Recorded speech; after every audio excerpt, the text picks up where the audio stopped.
So welcome to another video from theplayersaid.com. My name's Alexander, and today we're here at WBC 2022. I'm here with Jonathan Miller. Hello. In a very impromptu interview, so I appreciate your time sitting down with me. My pleasure. I was just walking past, and I saw this prototype of a game that you've got out, and it looks very striking on the table, and I couldn't help but ask, so this is a game that's called The Blue Jackets War, you said to me, and it's eventually coming from Compass Games. That's right. And it's a solitaire war game, and I'm going to let you dive in and tell us what this is about. Okay, thank you.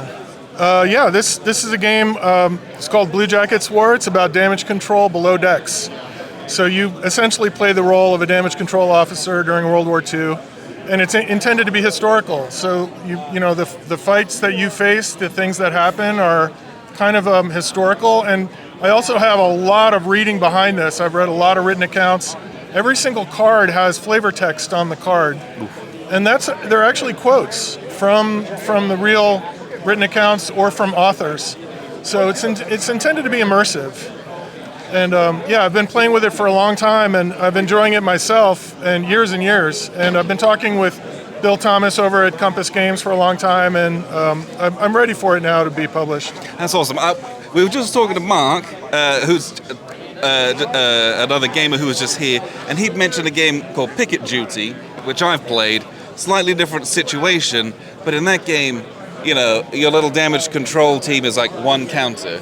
This game is that counter in great detail and kind of expanded out. So What are the kind of things that we're doing in this? For example, in this game you have individual counters for individual leaders. This is Captain Evans, who historically was the captain of this vessel. This is the USS Johnston, fighting in the Battle of Leyte Gulf. They fought in the battle off Samar, which is part of Leyte Gulf. And this vessel sank during that battle heroically, saving a bunch of other U.S. vessels at the time, and Captain Evans won a Congressional Medal of Honor.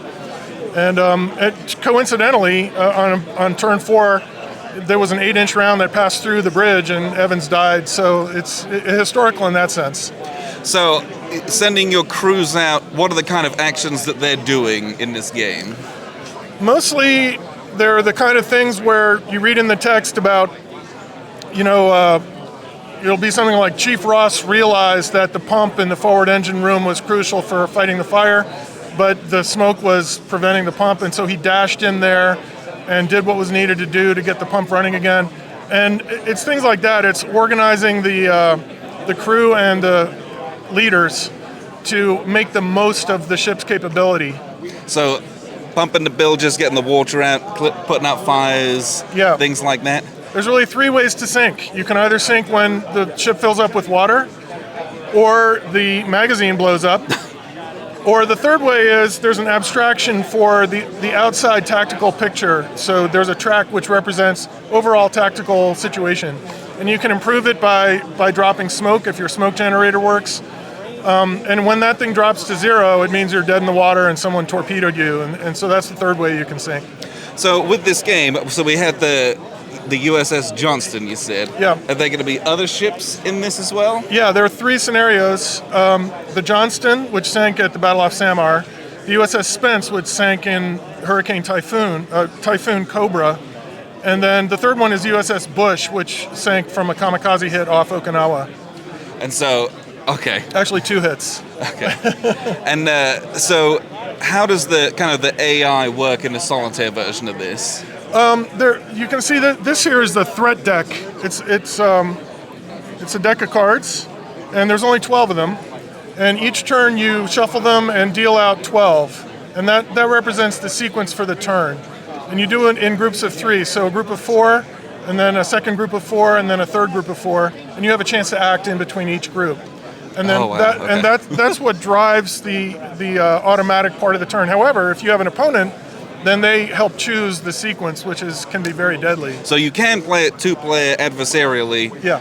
Would there be an option for a co-op, or not quite yet? I don't have an option for a co-op, but it's possible. Someone could play, the individual counters. I actually have one of the counters, coincidentally, is named after me. There was someone on board named Miller, so I have him represented. That's awesome. So this looks great.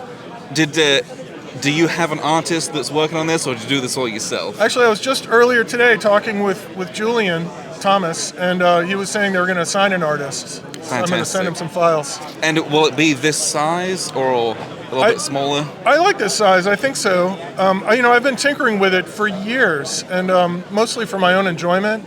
But I like this size. Yeah, this looks really great. Might try and do a couple turns with you here, if that's all right. Sure. But appreciate you sitting down and kind of giving us a bit of an overview of this. So this is with Compass Games. Is there any kind of a vague ETA of when that might be coming to fruition? He mentioned that the printer takes 6 months, so it'll be sometime beyond 6 months. I don't know how long. Yeah. So probably at least next year sometime. Yeah, most likely. Yeah. But yeah, this looked great. It was an eye catcher when I was walking past. Thank you for taking some time to sit down with me and show me this. So this is the Blue Jackets War, coming at some point, sometime soon, from Compass Games. Appreciate you tuning in. I've been Alexander from PlayerSafe.com. Thanks for joining me, Jonathan Dillon. Thank you, Alexander.